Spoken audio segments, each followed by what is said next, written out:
Bueno, imagínate esto. Una familia adopta un perrito. Llega el momento inevitable de llevarlo al veterinario para castrarlo, ya sabes. Un procedimiento de rutina. Pero el hijo mayor de esta familia, que al parecer tiene una fascinación bastante, digamos, peculiar por la anatomía y la taxidermia, hace una sugerencia que deja a todos helados. Sí, ya sé para dónde vas con esto. Es una imagen imposible de borrar de la mente. Es que es muy fuerte. Le pide al veterinario que tras la cirugía le entregue los testículos del perro conservados en un frasco con formol. Y su gran plan maestro era perforarlos y usarlos como un llavero. ¿Un llavero? Llavero, literal. Sobra decir que la mamá vetó la idea de inmediato, o sea, se negó rotundamente a ir abriendo puertas por la vida con ese peculiar y perturbador accesorio colgando en su mano. Y antes de esta anécdota, que de hecho es la historia con la que la psicóloga Cordelia Fine abre su libro Testosterona Rex, es su poder como metáfora. Ajá, totalmente. Porque piensa en el efecto de ese llavero hipotético. Si alguien caminara por la calle con él, sería hipnotizante. Atraería absolutamente todas las miradas. Y de manera crucial, reduciría por completo la identidad de quien lo porta a esa única característica anadónica, ¿no? Claro, te olvidas de todo lo demás. Exacto. Toda su complejidad humana, sus matices, sus talentos, quedarían eclipsados por ese foco de atención tan, desproporcionado. Y el argumento central de los extractos que estamos analizando en nuestra inmersión profunda de hoy es que, a nivel cultural y científico, hemos hecho exactamente lo mismo con el sexo biológico. O sea, lo hemos convertido en nuestro llavero de testículos. Al cual permitimos que el sexo biológico atraiga toda nuestra atención y dicte cómo entendemos la naturaleza humana. Y bueno, la misión de este análisis de hoy es desglosar con una mirada muy crítica y pedagógica cómo es que la ciencia, la evolución y la sociedad han construido este mito.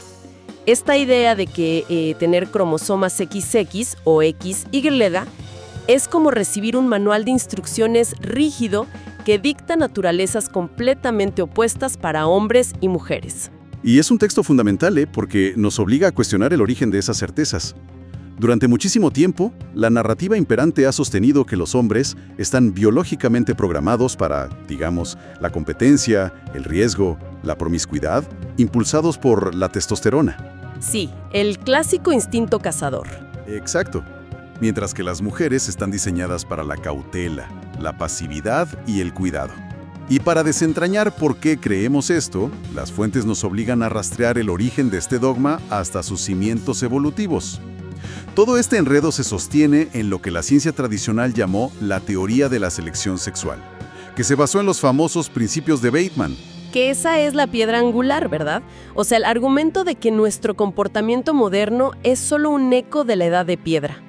Pero a ver, para quienes nos escuchan, ¿quién era Bateman y por qué un experimento tan viejo sigue definiendo cómo nos vemos hoy? Pues mira, Angus Bateman fue un genetista que por allá en 1948 publicó un estudio sobre la mosca de la fruta. Su experimento fue súper simple. Encerró a machos y hembras en frascos y se puso a observar sus patrones de apareamiento. Ajá. Y su conclusión formó un paradigma entero. Él observó que los machos se apareaban indiscriminadamente, aumentando su número de crías con cada pareja adicional, mientras que las hembras parecían aparearse una sola vez y luego se dedicaban a poner huevos. Ok, y de ahí extrapolaron la idea de la inversión biológica desigual. Exactamente, ese es el núcleo. El mito de que el óvulo es caro y el esperma es barato, ¿no? Sí, se planteó que como las hembras invierten muchísima energía metabólica en un óvulo grande, más la gestación y el cuidado, pues la evolución las obligó a ser extremadamente cautelosas y selectivas. En contraste, el macho aporta un espermatozoide microscópico, que biológicamente es barato. Claro, entonces él no pierde nada. Exacto. Así que, para maximizar su éxito reproductivo, la presión evolutiva supuestamente lo empujó a competir ferozmente con otros machos y a intentar fecundar a tantas hembras como fuera posible.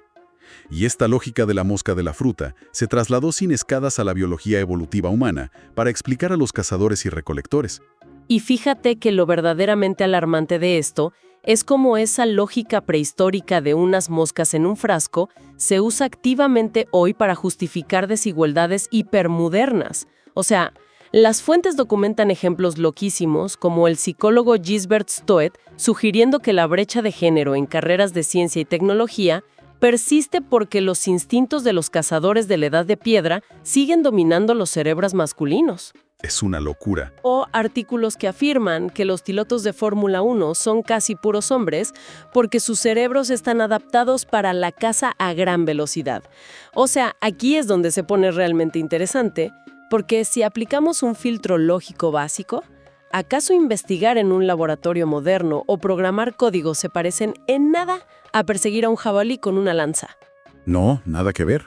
Es que justificar la brecha en matemáticas con la caza prehistórica es como decir que nuestra habilidad ancestral para recolectar bayas con cuidadito nos hace biológicamente superiores para usar carritos de compras en línea.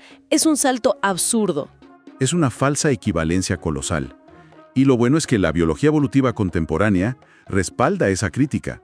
O sea, la ciencia ya ha revisado y cuestionado severamente los propios principios de Bateman.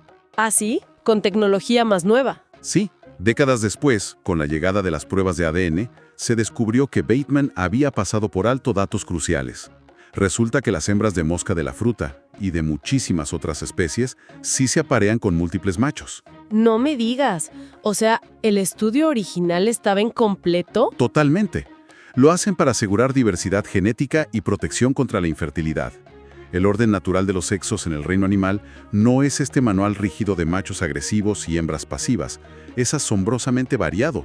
Además, los humanos aportaron características de desarrollo social muy complejas, así que el antiguo relato de testosterona rex está francamente obsoleto.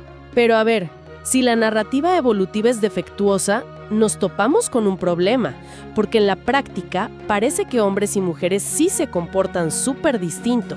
O sea, pasamos de la teoría a los datos de comportamiento humano real. ¿Es realmente así? Esa es la gran pregunta. Y para abordarla de forma muy didáctica, el texto introduce el trabajo de la psicóloga Janet Haidt y su hipótesis de las similitudes de género. Ella no hizo un estudio aislado, que siempre puede tener sesgos, sino que utilizó metaanálisis. Que un metaanálisis es básicamente juntar un montón de estudios, ¿no? Exacto. Es una técnica estadística que agrupa y sintetiza los resultados de decenas o cientos de investigaciones sobre un mismo tema. Y la medida clave aquí es el tamaño del efecto, que cuantifica qué tan grande es la diferencia real entre dos grupos. Que esta métrica es la que de verdad derriba el mito. Sí, porque pensemos en esto. Si el cliché de hombres de Marte y mujeres de Venus fuera real en cuanto a, no sé, cognición o agresividad, veríamos tamaños de efecto muy grandes, tipo un 3.0. En un gráfico se verían como dos montañas de datos completamente separadas. Ajá, sin tocarse casi. Pero Haidt encontró que en la gran mayoría de las diferencias, ya sea en personalidad, comunicación o matemáticas, el tamaño del efecto era cercano a 0.2. O sea, nada. Para que la gente lo visualice, un 0.2 significa que si tomas a un hombre y a una mujer al azar, es muy probable que sean casi idénticos en estas áreas. Las dos montañas de datos están prácticamente superpuestas. Somos especies de cerebros superpuestos. Pero claro, la cultura popular prefiere ignorar estos metaanálisis aburridos y quedarse con los estudios aislados que confirman lo que ya creen. Y no hay mejor ejemplo que el famoso estudio del sexo casual que mencionan las fuentes. Uy, ese es un clásico. Sí, el de la universidad, donde asistentes de investigación súper atractivos se acercaban a extraños y les preguntaban de la nada, ¿quieres acostarte conmigo esta noche? Y los resultados a primera vista parecían confirmar todo. Los hombres decían que sí y las mujeres literalmente 0% aceptaban. 0. Y claro, históricamente, esto se usaba como prueba irrefutable de naturalezas sexuales opuestas. Pero aquí es donde entra el cuestionamiento crítico que hace el libro. Sí, utilizando la investigación de Terry Conley. Y ella lo deconstruye haciendo una pregunta pedagógica brillante.